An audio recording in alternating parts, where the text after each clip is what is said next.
has it been since your last film? Since Babel? 2006 was Babel. So 4 years ago. 4 years. And you were working differently than you had before. And that there was, a follow-up kind of pressure, I have to imagine. And I wondered what the process was of putting this thing together and coming up with the right story and coming up with the movie that you were passionate about doing. Well, always the process is hard. Hard in a way and enjoyable, simultaneously. Two currents always are in the fluence of the process. At least in my case, I will have loved to be more prolific and have a film ready every year. But I don't know, my pregnancy took me 3 years. Normally it's 3 years. This time was 4 because I spent almost 1 year and 2 months editing. To find the right fibers to really convert this thing. But it took me 3 years, I would say, the actual kind of thing. And always you have a lot of ideas. So as a growing person and a growing process, and after you finish one thing, you are empty. And then I try to get my emptiness to guide me in order to know where I'm hungry of. But then sometimes I'm very resisting to ideas of a lot of sugar. I said, no, that's not the right one. Then a little bit of So it's once you suddenly find that something you can't let go, as this character appeared in me one day, and it just tried to get impregnate as the humidity of a room that suddenly I was sucked, and I couldn't escape. And I was developing a couple of other projects that were really great, and I was offering some other tempted big millionaire things, and I had to do what I needed to do. So the pressure is, I never felt a special pressure in this one than the other ones. It's not a pressure, it's but a also pressure inside me. Working away from Guillermo Arriaga this time, and perhaps with a different kind of narrative structure. Well, a different writer. Yeah, of course. I think with Guillermo we have a great experience over 10 years of being collaborating in the script part of the process, which is always very enjoyable in a way. It's the earliest stage of a filmmaking process, and that you have a time to really think, and you don't have the pressure of the actual physical problems of a production.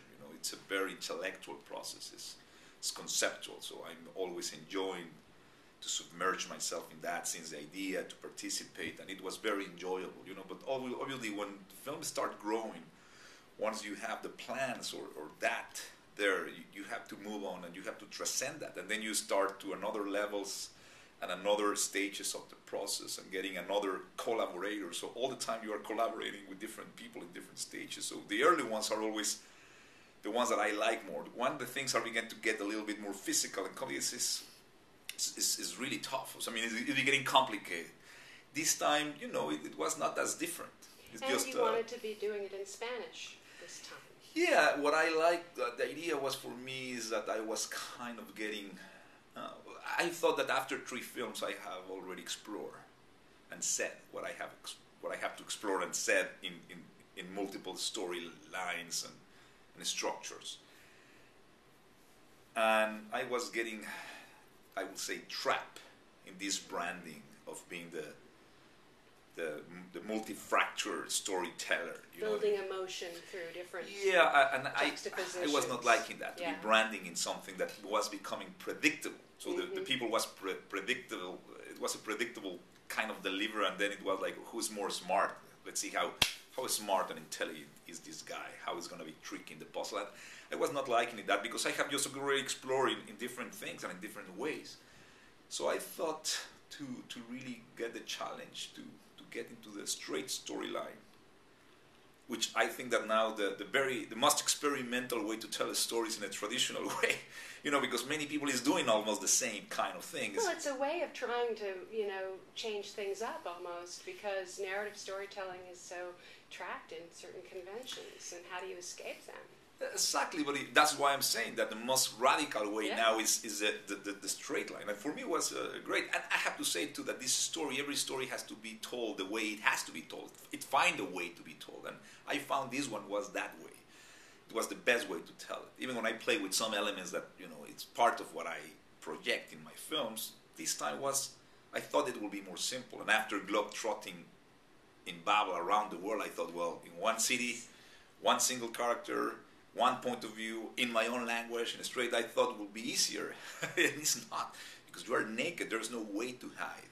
You know, narratively speaking, you have to be clear as the water. You know, there's no way to hide nothing. So, you know, both techniques are really difficult in a way. They have their challenge each other, but this one is really, really intense. But it must have been liberating too to be back in your own language and to be. But there's a difference, isn't there, between being in Mexico and being in Spain? Can you talk about that? Yeah, well, first of all, the relief of not being translated, Yes. that my brain is not translating in English. It's the first film that I don't have headaches, for Yes. example. And then to be having translators in Japanese, in sign language in Japanese, in Arab, or you know what I mean.